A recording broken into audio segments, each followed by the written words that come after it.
নেমেছি তার উদ্দেশ্য ছিল সারা পশ্চিমবঙ্গ জুড়ে একের পর যে ধর্ষণ হচ্ছে তার প্রতিবাদ করায় বিরোধী দলের সভাপতি সুকান্ত মজুমদারকে অ্যারেস্ট করে দেওয়া হচ্ছে। একটা অরাজকতা সারা পশ্চিমবঙ্গ জুড়ে চলছে। আমরা তার প্রতিবাদ জানালাম।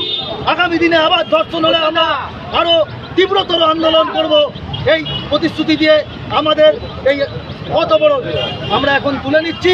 প্রশাসন এসেছিল, তারা বলছে এই বার্তা ঊর্ধ্বতন কর্তৃপক্ষকে জানাবে। আমরা দেখব পশ্চিমবঙ্গের এই অত্যাচার কবে বন্ধ হয়।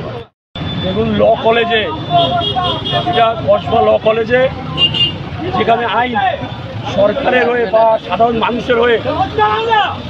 মানুষের হয়ে যিনি লড়াই করে সমাজ ব্যবস্থার মাধ্যমে, সেই ল কলেজে একটি ছাত্রী টিএমসিপির নেতা ওইখানে ধর্ষণ করলো। ধর্ষণ করে নির্বিকারে আমাদের এই শাসক দলের নেতারা বলছে বান্ধবীরা ধর্ষণ করেছে, তো সরকার কি করবে?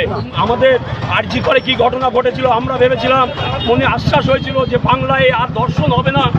যেখানে আইনের রক্ষক তারা ধর্ষণ হয়েছে, আমরা সাধারণ মানুষ কোন অনিশ্চিততায় বাস করবো? আমার মেয়ে স্কুল কলেজে উচ্চশিক্ষার জন্য বাইরে যাচ্ছে, ভাবছি মেয়েটি বাড়ি ফিরবে, তো মা পোহর গুনছে ট্রেনে বাসে মেয়েটি কখন ঘরে ফিরে আসবে।